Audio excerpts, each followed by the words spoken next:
Igeret Teman. Et le sujet du Rambam, donc on commence dans la page 65 qui commence par Ve'omnam Mashevi Raya Me Omro Navi Mikirbecha Me'achecha. Je rappelle le contexte, on parle ici de la. Le sujet il est comme ça. C'est quelqu'un qui s'appelait Rabbi Yaakov ben Netanel ben Fayoumi, on l'a vu au début de la lettre, il envoie une lettre au Rambam pour lui décrire les difficultés que connaissent les Juifs du Yémen. Le Rambam il lui répond. Qu'est-ce qu'il y avait dans la lettre de Rabbi Yaakov ben Netanel ben Fayoumi? Il lui décrit que on montre aux Juifs du Yémen des preuves comme quoi il y aurait des psukim qui annoncent la venue de Muhammad dans la Torah, etc. Et donc il faut se confronter à cela. Et le Rambam il prend. Il y en a qui se convertissent ou... Ça, je sais pas. Pour l'instant, on n'a pas vu dans la lettre. En tout cas, ça provoque. Je pense que oui, parce que si c'est simplement farfelu et que ça n'a pas d'influence sur les gens, c'est pas la peine de. Mais en tout cas, dans la lettre, on voit que en tout cas, ça a provoqué un affaiblissement de la foi. Il y a quelque chose que, en tout cas, le Rambam, il a compris qu'il faut donner un mané, il faut donner une réponse à ça. Et on avait vu que on a déjà parlé de deux preuves soi-disant de la véracité de l'islam dans la Torah. La première dont on avait parlé, c'est que quand Akadosh Baruch Hu il parle à Abraham, il lui dit que Ishmaël, son fils, descendra de lui une grande descendance. Il y a marqué Vifriti Oto Bimeod Meod. Et alors on a quelqu'un qui s'appelle le Poshéa, qui est un juif qui s'est un renégat, qui lui a dit voilà, Vifriti Oto Bimeod Meod. C'est ça que les musulmans ils disent, que les musulmans qu'est-ce qu'ils prétendent? Qu'il y avait des psukim qui annoncent la venue de Mahomet. Ces psukim là ils ont été effacés ou falsifiés, etc. Mais il y avait des psukim qui annonçaient cela dans la Torah. Et le Poshéa, ce renégat là, lui il dit moi j'ai trouvé un pasuk comme ça.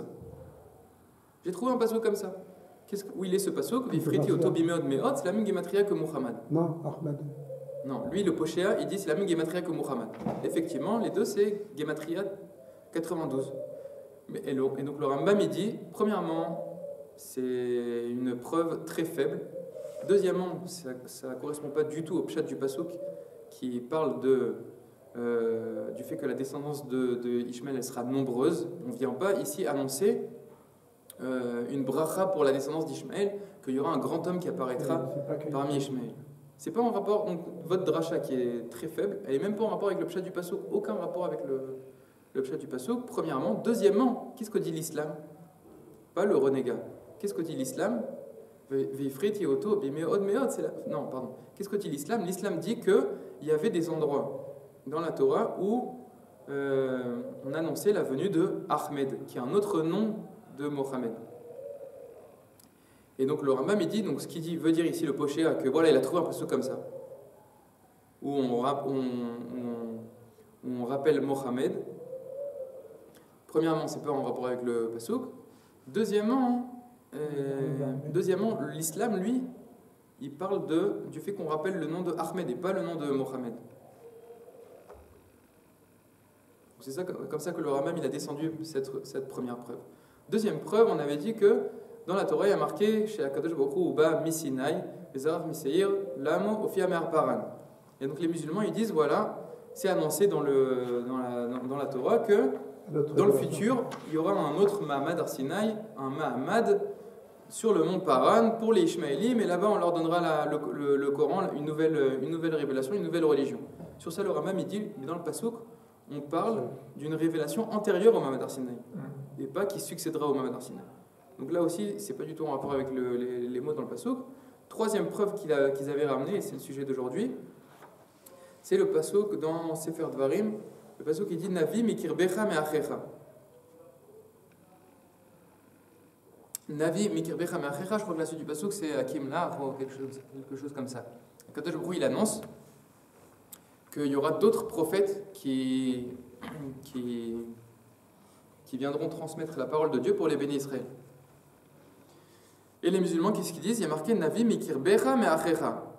Il y aura parmi vous un Navi qui apparaîtra d'entre vous, et il viendra de tes frères. Alors qu'est-ce qu'ils disent les musulmans? Vous êtes les enfants d'Abraham, il y a un Navi qui va apparaître pour vous, et il vient d'où? De tes frères, c'est-à-dire du frère d'Yitzhak. Il viendra d'Ishmaël, ce prophète-là. Alors le Rambam, il dit ça apparemment de ta lettre, Rabbi Yaakov ben Netanel ben Fayoum, mais on voit que ça a beaucoup perturbé ça, ceux qui ont pris connaissance de cet argument-là. Ça les perturbe beaucoup. Mais il y en a d'autres que ça ne les perturbe pas du tout, et ils disent, non, de toutes les manières, dans le Passouk, il y a marqué Mikir Becha. Ok, mais Achecha, ça nous perturbe. On en arrive à penser que peut-être de la descendance du frère d'Yitzhak, on aura un prophète qui viendra nous donner une autre Torah. Donc il y a des gens, ça les perturbe beaucoup. Mais il y a des gens, ils se disent, moi, pourquoi je suis perturbé? Dans le Passouk, il y a un autre mot qui apparaît, Mikir Becha, de ton sein. Ça veut dire qu'il ne viendra pas comment dire, d'une personne qui est extérieure à la famille d'Yitzhak. Ça viendra vraiment d'entre le peuple d'Israël, parce que Moshe Rabbeinu, là, il parle au peuple d'Israël. Donc là, il y en a qui ont résolu le problème comme ça. Ils se sont dit, voilà, il y a marqué Mikir Becha, c'est bon, je peux dormir tranquille. Et est-ce que les chrétiens ils utilisent aussi ce passage pour dire Achicha, c'est ça Je ne sais pas, j'ai pas eu l'occasion d'étudier le Nouveau Testament, mais non, je ne connais pas d'argument comme ça. En tout cas, voilà, le Rambam, il dit, il y en a qui se sont calmés en voyant que dans le passouk il y a marqué Mikir Becha, c'est bon, on peut dormir tranquille. Et il dit le Rambam, donc ce qu'il va dire là dans la suite du texte, c'est que, premièrement, quand on interprète un passouk, c'est important de comprendre qu'on est toujours obligé de regarder ce qu'il y a avant et après.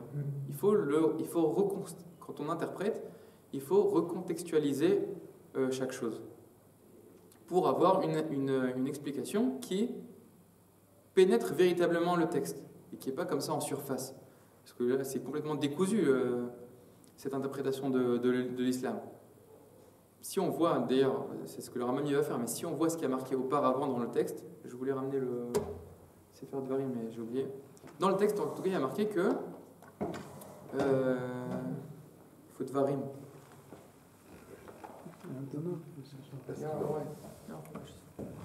Ils sont tous dans leur part là-bas, les autres. Non, c'est pas. Je me rappelle à peu près du. La blanche sur ta droite. Regarde sur ta droite. Il y a un Tanakh là-bas. Il y a un Tanakh. J'ai trouvé. Là, il y a tout. Oh, l'Ivarim, puis là. Merci beaucoup. Merci beaucoup. Donc dans Dvarim et au Père Dalet, il me semble.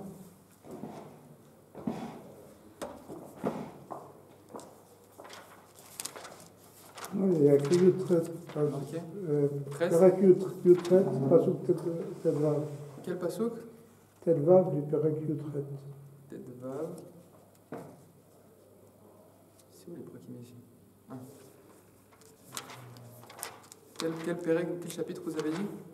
18, verset 18. Quel verset? 15. C'est dans le Bible. Ouais. Donc c'est dans la parasha de Shoftim. Et dans la parasha de Shoftim, il y a marqué la chose suivante.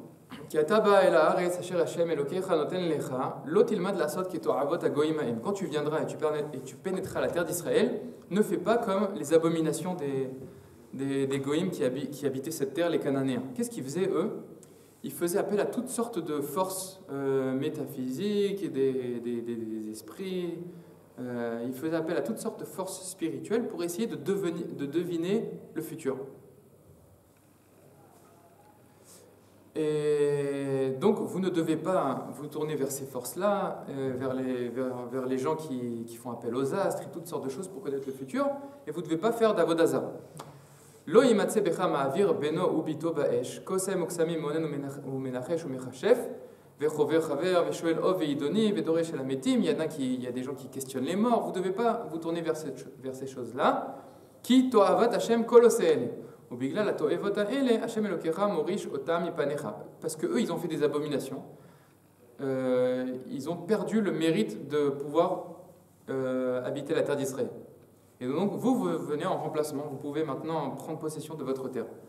Et ce que je vous demande, c'est d'être entier sois entier avec ton Dieu. Tamim tiye im Hashem elokecha. Ki hagoyim ha'ele asher ata yoresh otam el meonenim ve'el kosmim ishma'u ve'ata lochen. Donc les autres peuples, eux, ils font appel à des magiciens, à des marchés-films. Et vous, c'est pas comme cela. Vous êtes proche de Dieu, le créateur du ciel et de la terre, et c'est vers lui que vous vous tournez. Et donc, la conclusion de tout cela, c'est Navi, Mikirbecha, Meachecha, Kamoni, il dit Moshe Rabbeinu, un prophète qui viendra de ton sein, de tes frères, je te placerai, et comment dire, il apparaîtra d'entre vous.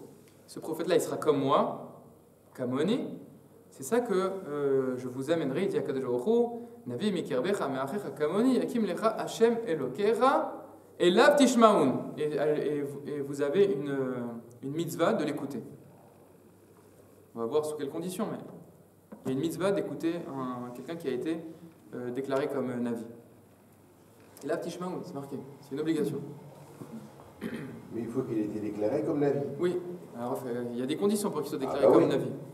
Mais une fois qu'il a été déclaré comme Navi, alors la Torah de Moshe Rabbeinu elle-même, elle dit qu'il faut l'écouter. C'est une obligation. Et donc, il faut faire un travail de recontextualisation. Et on va voir donc là, on vient de citer ce qui précède le pasuk Navi Mikirbecha Me'achira et ce qui succède. Non, on n'a pas parlé de ce qui succède, mais en tout cas, on a dévoilé le contexte. Et on va voir comment ça nous aide à comprendre qu'est-ce que ce pasuk-là veut nous dire, et que ça ne veut pas du tout dire que dans le futur, on prendra connaissance d'un prophète qui vient nous donner une autre Torah. C'est pas ça que ça veut, c'est pas du tout l'intention du pasuk. On voit d'ailleurs, pas besoin d'étudier le Rambam pour voir que quand on lit ce qui est marqué avant, il n'y a rien qui indique dans le contexte que c'est de ça qu'on parle, d'apporter une alternative à la Torah. C'est pas du tout le sujet du texte. Donc c'est une interprétation complètement farfelue qu'a le renégat et l'islam. Donc le Rambam il dit comme ça, donc celui qui a écrit la lettre au Rambam, le Rav Yaakov, qu'est-ce qu'il lui a dit au Rambam? Il y a des gens qui sont déstabilisés par cet argument. Il y en a qui ont solutionné le problème, ils ont dit non, mais dans le passage il y a marqué Mikirbecha, ce prophète-là il viendra de ton sein. Veloulé amro Mikirbecha me'achecha, aya etzlam ra'aya. Et quand Veloulé amro Mikirbecha me'achecha, aya etzlam ra'aya. Donc, ceux qui ont solutionné le problème, sur quoi ils ont basé leur solution? Juste sur un mot. Le Rambam il dit, c'est Nechmad, mais ça ne suffit pas. Il faut écarter le problème de manière plus sérieuse. Kan, comment on va faire? De la manière suivante. Kan raoui lecha sh'diten livecha v'tavin ma she'omar. Il faut que tu comprennes ce que je vais t'expliquer. Da she'en raoui la adam she'ixor davar midvarim smuchim. C'est pas correct d'arriver à des conclusions en analysant juste le milieu d'un texte et d'apporter une preuve à travers cette chose-là. C'est pas sérieux. Il faut regarder ce qu'il y a avant et ce qu'il y a après. Aval raoui she'yayen bema she'lefana v'le'acharav at she'ishlam ha'inyan ve'eda kavanat omro v'az yamin raya mimeno. Parce que si on fait pas comme ça, alors on peut apporter des preuves à tout et n'importe quoi. Il leur a même donné des exemples. Si c'est sorti du contexte, on peut... Non, on peut dire tout et n'importe quoi. Le Rambam il donne des exemples. Qu'est-ce qu'on peut dire en sortant les choses de leur contexte? Ve'il ya efshar l'adam she'avi raya mitvarim nifsakim, mashar lifnehem bashar acharehem, efshar la'omer she'yomar she'Hashem yitbarach, izarnu she'lo nishma leshum navi. On aurait pu dire, si on décontextualise une chose, on aurait pu dire que qu'est-ce qu'il nous demande à Kadosh Baruch Hu? De n'écouter aucun prophète.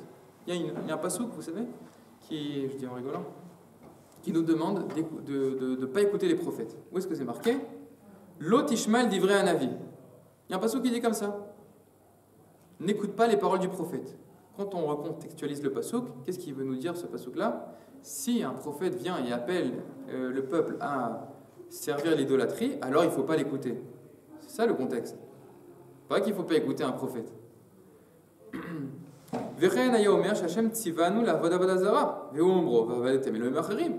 peut dire aussi qu'il y a un passage qui nous dit de servir l'idolâtrie. Où c'est marqué?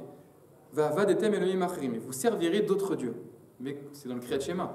Quand on recontextualise le pasuk, on s'aperçoit que qu'est-ce qui a marqué de ne pas s'écarter des mitzvot de la Torah et d'aller servir l'idolâtrie. C'est ça qui a marqué.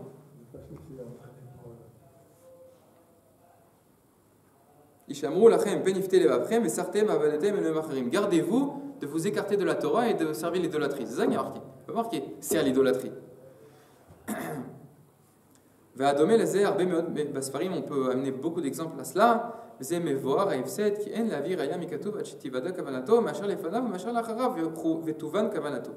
Donc quand on amène une preuve d'un pasuk, il faut recontextualiser le verset.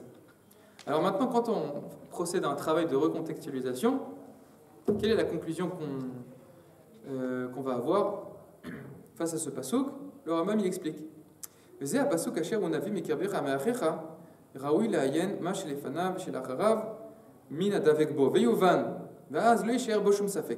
tu analyseras correctement ce pasuk là, alors tu verras que l'interprétation elle est claire et tu ne seras pas du tout embrouillé par ce que disent les musulmans.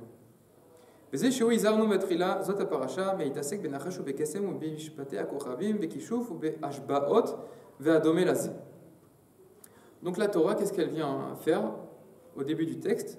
Elle vient nous mettre en garde et demander au peuple d'Israël de ne pas se tourner vers la sorcellerie et toutes les sortes de sorcellerie.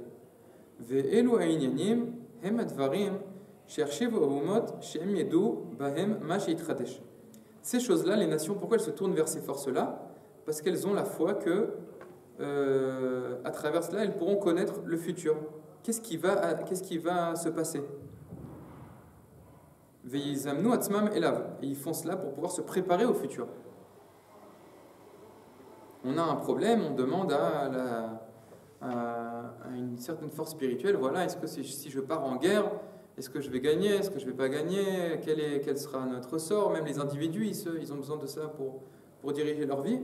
C'est ce qui les amène, les goïms, à faire appel aux morts, aux astres, etc.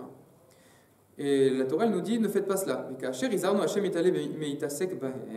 Et donc quand Akadosh Baruch Hu il nous a dit, ne faites pas cela, alors ça a amené Dieu à dire, Amar lanu shekol haumot choshem shem yedu atidot mize aderech.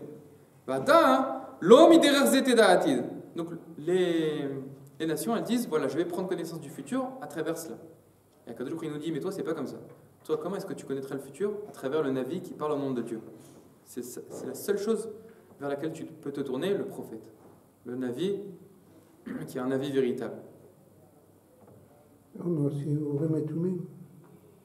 Aussi le Urim et Tumim. Mais bon, de toute façon, c'est une force...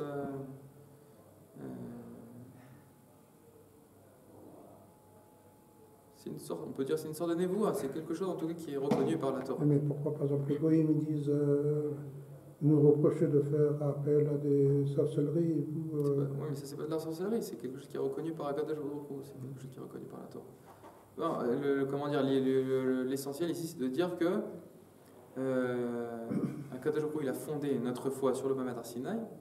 On a une foi totale et véridique dans Moshe Rabbeinu et dans le Mamad Arsinaï, et dans la Torah il y a marqué qu'il faut écouter les prophètes, et les Urim et Tumim c'est aussi quelque chose dont on peut servir. Mais pas de se tourner vers quelque chose qui est extérieur à notre rencontre avec Akadosh Baruch Hu direct au Mamad Arsinaï. Aval tedareu minavi sheshlach lachem. Comment vous connaîtrez le futur? À travers un prophète que je vous enverrai. Yagid lachem atidot v'tzdak. Il vous dira le futur, et en plus ce sera vérifié. Quand ce prophète-là vous annoncera le futur, il n'y a rien qui fera mentir ce prophète-là. Tout ce qu'il dira se réalisera. Ve'lo yichazev dvaro. Et ces paroles ne se dévoileront pas comme étant mensongères. Donc tu connaîtras le futur sans te tourner vers les sorcelleries. Et ensuite, qu'est-ce qui fait le pasuk? Qu'est-ce qu'ils font les psukim? Ils nous dévoilent que c'est quelque chose de très accessible. Le fait de connaître le futur à travers un avis est de très facile. Kalut ha'inyan, c'est ça que la Torah elle veut nous montrer. Comment est-ce qu'elle nous montre ça, la Torah? Elle nous dit Kol navi sheishlach lachem v'yagid lachem atid. Omnam mikir bechaye. At shelo titzarech leshotet me'eretz el eretz v'lalechet derech rechoka acharav. Qu'est-ce qu'il nous dit le pasuk? Il nous dit sache que moi, Akadosh Baruch Hu, quand je t'enverrai un prophète, tu n'auras pas besoin d'aller en Inde pour aller écouter ses paroles. Il apparaîtra parmi vous, il apparaîtra. Dans votre société. Vous n'aurez pas besoin de voyager pour aller l'écouter. Tout d'un coup, on a entendu un prophète. Nous, on habite en Israël, à Jérusalem. Il y a un prophète apparemment qui parle et qui transmet la parole de Dieu à Nice. Oh, je vais prendre un... Non, il apparaîtra au milieu de nous. Et c'est ça que la Torah, elle dit quand elle veut dire « mikir becha ». Mais « zeu inyan omro mikir becha ». Et qu'est-ce qu'elle dit la Torah ensuite? Elle nous dit « v'achar ken odi'anu inyan acher ». Donc là, on veut nous enseigner une autre chose.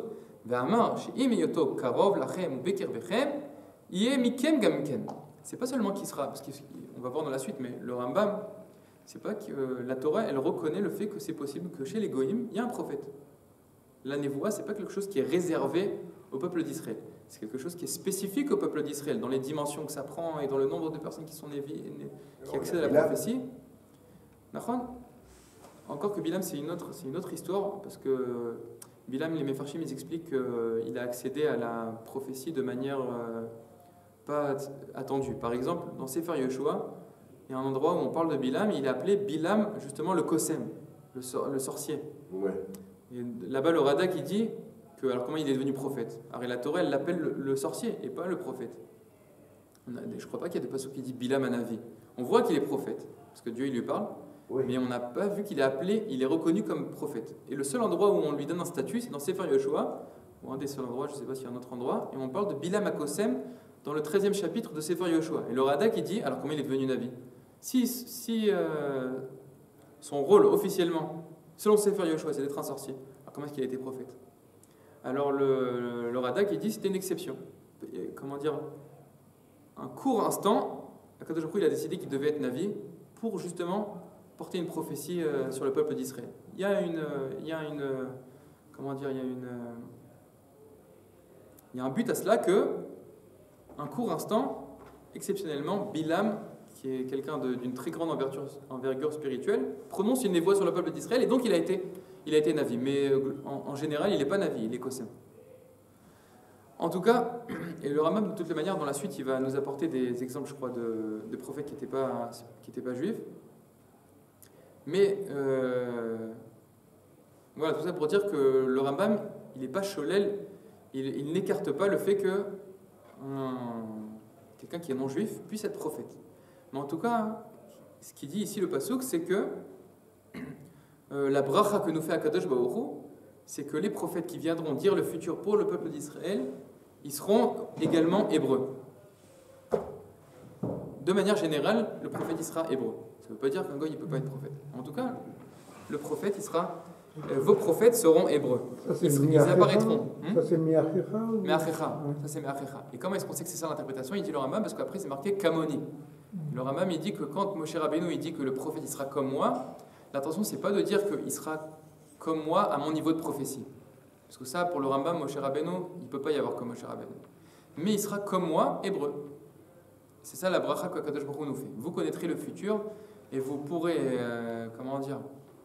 faire des arbitrages dans votre politique, dans votre vie étatique, etc., à travers un prophète qui habitera au milieu des Hébreux et qui sera également hébreu. Pas à New York.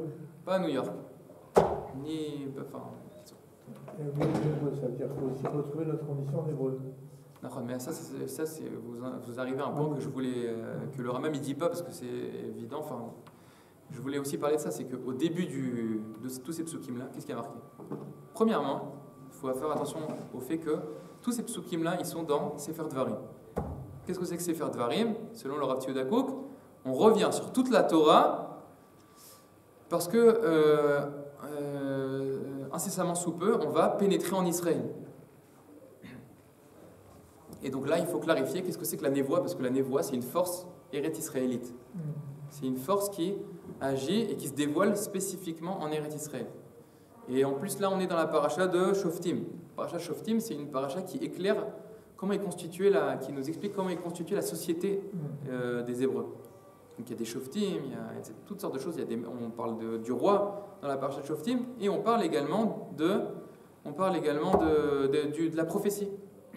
Donc c'est une force héréto-israélite.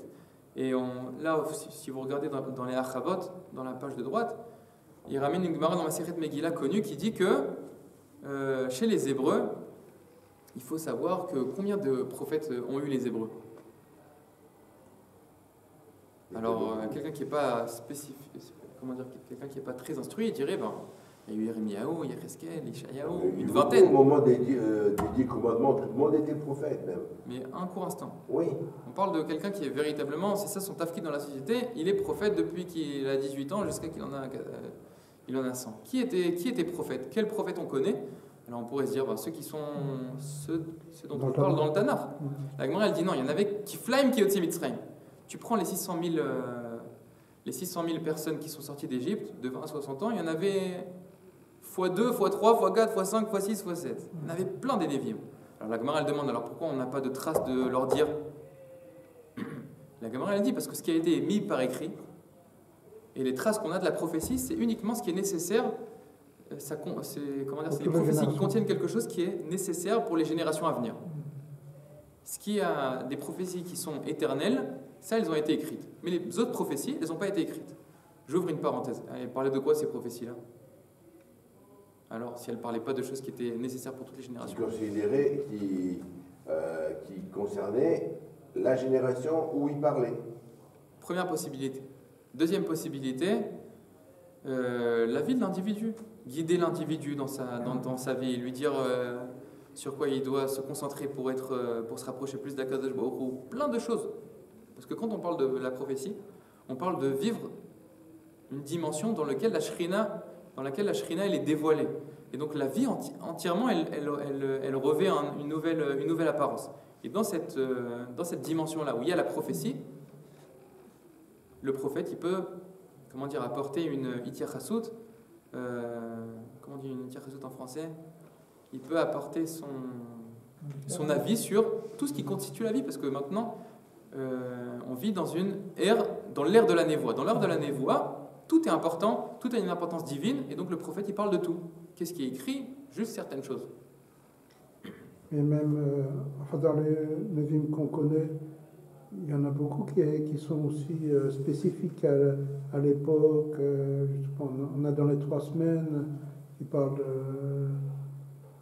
la destruction du temple. Il faut savoir, quand on analyse correctement le texte, alors on s'apercevra que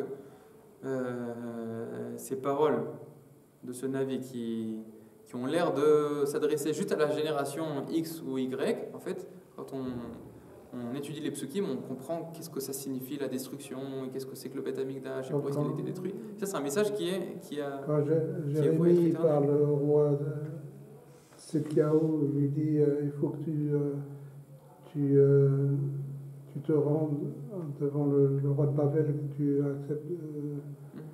On est censé apprendre quelque chose de là qui est important pour toutes les générations, et pas juste pour la génération dans laquelle ça a été dit. Et donc en tout cas, ce que je voulais rappeler par cela, c'est que on le voit d'ailleurs je l'ai dit, dans le début du texte. Le début du texte, c'est Ki ata ba el eretz asher Hashem Elokecha noten lecha, lo tilmad lasot ketoavat hagoyim hahem. Et dans la suite, il y a marqué Navi mikirbecha me'achicha yakim lach. Donc, toute cette paracha, toute cette partie de la Torah, elle vient parler de quelque chose qui est spécifique au fait que le peuple d'Israël va s'établir en Eretz Israël. Et quand le peuple d'Israël s'établit en Eretz Israël, alors il y a des forces spirituelles extraordinaires. Tournez-vous vers Dieu et pas vers la force spirituelle qui émane de Dieu, de la prophétie, et pas d'autre chose. Il ne faut pas se détourner de notre rapport au divin en Eretz Israël.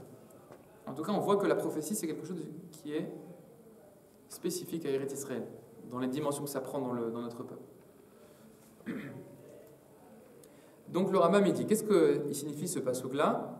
Quand je serai proche de vous et je voudrais vous apporter ma parole et vous faire connaître le futur. Et quand vous avez une question, voilà, il nous est arrivé cette chose-là dans le peuple, qu'est-ce que ça signifie? Qu'est-ce que ça veut dire sur ce qui va arriver? Comment on doit se comporter pour rapprocher cette chose-là, éviter cette chose-là? On veut connaître la parole de Dieu, comment dire, que Kadosh Baruch Hu nous dit ce qu'il attend de nous. On doit se tourner vers un Navi et pas vers les sorciers. Et ce Navi-là, Kadosh Baruch Hu nous dit où est-ce qu'il se trouve? Parmi vous. Et en plus, il est hébreu. Qu'est-ce que ça vient nous dire? Il nous dit le Rambam. Il nous dit le Rambam que ça vient nous dire que c'est quelque chose d'accessible. On vient ici essayer de nous expliquer Kalut Ha'inyan. C'est ça qu'il a dit le Rambam dans le texte. Vous voyez cette phrase-là? Et...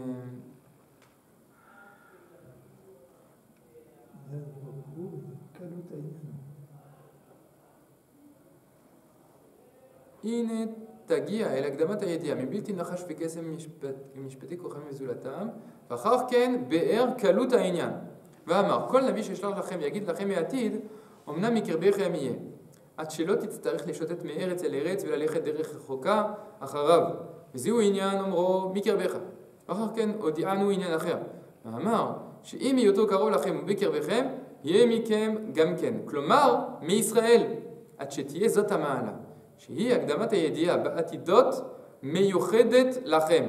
Donc le Rambam il nous a, moi je pense que il y a deux choses importantes qu'il faut retenir dans ce texte-là. C'est que la réalité de la névoie dans le peuple d'Israël, premièrement, c'est une chose accessible. C'est une chose normale qui constitue notre vie. Le fait qu'il y a des prophètes parmi nous. Kalut Ha'inyan. Deuxième chose, c'est quelque chose qui est spécifique à vous. Ça prendra des grandes dimensions chez les Hébreux. C'est pour ça que le pasuk il dit que le prophète il sera de tes frères. C'est quelque chose qui sera spécifique aux Hébreux. Ça ne veut pas dire qu'il n'y en aura pas un ou deux chez les Goïms. Mais de manière massive, ce sera Me'achecha, chez les Hébreux. Et c'est ça qui veut nous dire le pasuk. Donc la prophétie, c'est quelque chose d'accessible, c'est une normalité chez Israël. C'est spécifique dans des dimensions massives aux Hébreux. Et c'est pas marqué dans le texte du Rambam, mais c'est également naturel à la vie en Eretz Israël. Mais les Chizek Ha'inyan Va'amar, et pour expliquer cette chose-là plus précisément, il nous dit le Rambam, le pasuk il dit Kamoni. Moshe Rabbeinu il dit un prophète se dévoilera parmi des prophètes ou un prophète se dévoilera parmi vous et il sera de tes frères comme moi. Kamoni. Ki achare she'amar me'achecha. Parce qu'une fois que le pasuk il dit qu'il sera de tes frères, tu aurais pu dire, qu'est-ce que ça veut dire de tes frères? Tu aurais pu dire qu'il va apparaître de chez Esav ou de chez Ishmaël, comme ce que veulent dire les musulmans. Ayav Shalomar, Shiyeme Esav, ou Ishmaël, Kmo she'amar livne Esav, Ko amar achecha Israël.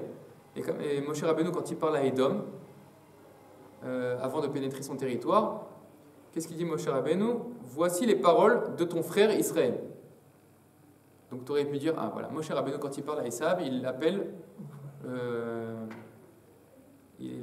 Esav, non, quand il parle à Esav, Moshe Rabbeinu, il appelle Israël ton frère. Donc ça veut dire qu'on est frères, même au niveau des civilisations.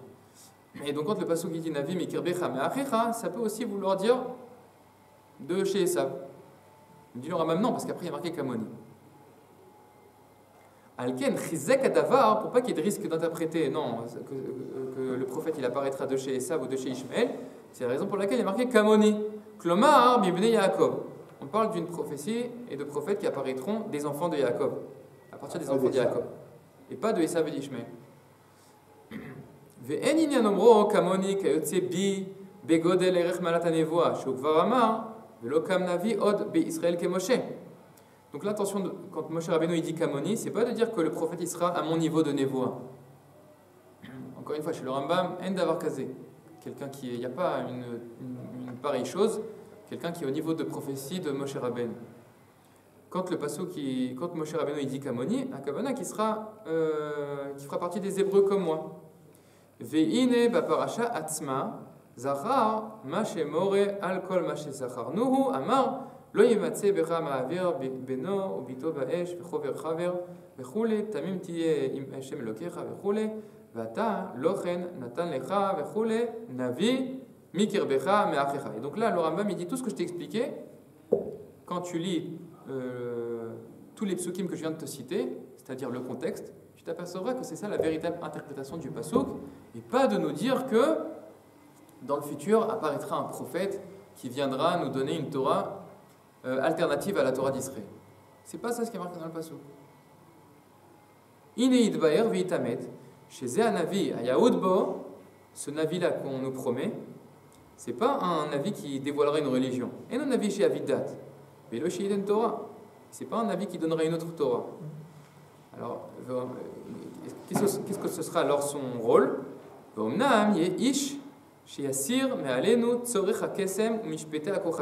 Son rôle, ce sera de nous extirper de la tentation de se tourner vers des sorciers. Et donc, on questionnera pas les sorciers, mais le prophète, à propos de tout ce qui nous arrive. On questionnera le prophète sur tous les sujets vers lesquels les nations se tournent lorsqu'elles questionnent leurs sorciers. Et nous, on ne questionnera pas les sorciers, on questionnera le prophète. Comment chez Matinu, Shaul, Shal Shmuel, Al Aveda, chez Avdalo. De la même manière, on a vu que Shaul, il a été questionné Shmuel lorsqu'il a perdu les ânesses de son père. Donc, toute chose qui nous perturbe, dans l'ère de la névoie, on questionne le Navi et pas d'autres forces spirituelles. Et c'est ça la bracha. Shaul, il a perdu les ânesses de son père. En fait, c'est le père qui a perdu les ânesses et il a envoyé Shaul.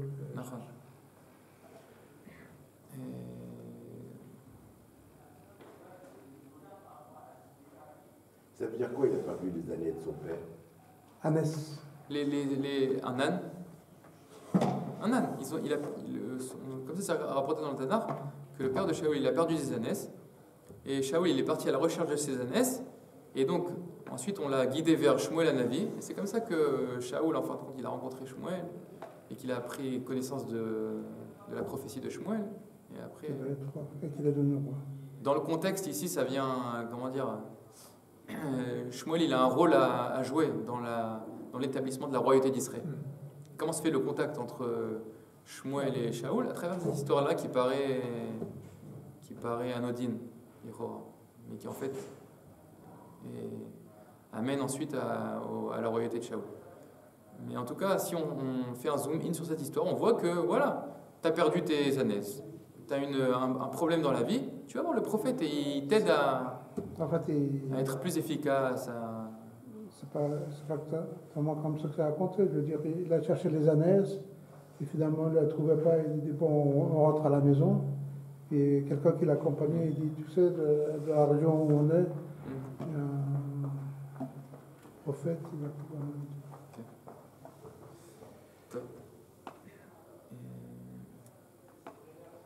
Combien de temps il nous reste? C'est tout, c'est fini. On a dépassé. C'est